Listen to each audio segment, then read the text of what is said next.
This segment is sponsored by Hospice of the Chesapeake. We're shining a spotlight on Sip and Savor, a new event bringing together the flavors, cultures, and community spirit of Prince George's County. I'm joined now by Edith Perry, a Prince George's County Advisory Committee member and board member with Hospice of the Chesapeake. Welcome to Good Morning Washington. Thank you.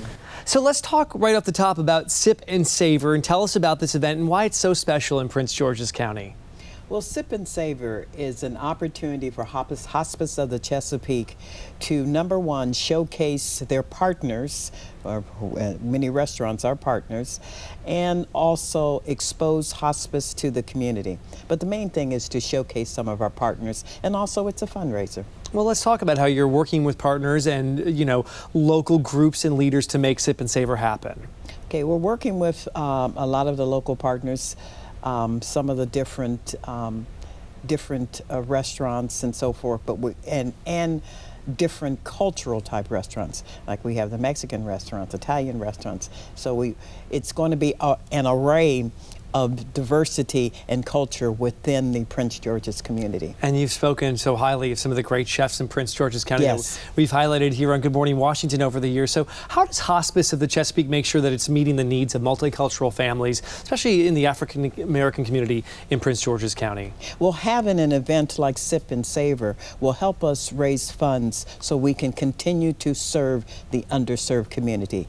Yes, Medicaid and Medicare and some insurances cover hospice, but we got to make sure that we have a voice and we're able to help those that cannot afford our services. And everybody deserves to have yes. this at the end of life. And yes, they do. We're talking about that many people don't understand maybe how hospice works, how it's available until they need it. Yes.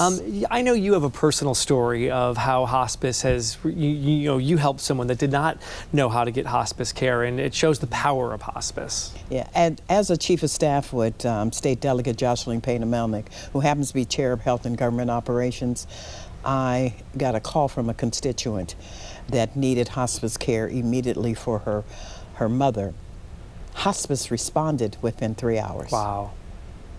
Yeah. Unbelievable how they're able to respond to the community quickly. But they can do this and continue to do this by having events like Sip and Savor, by attending health and wellness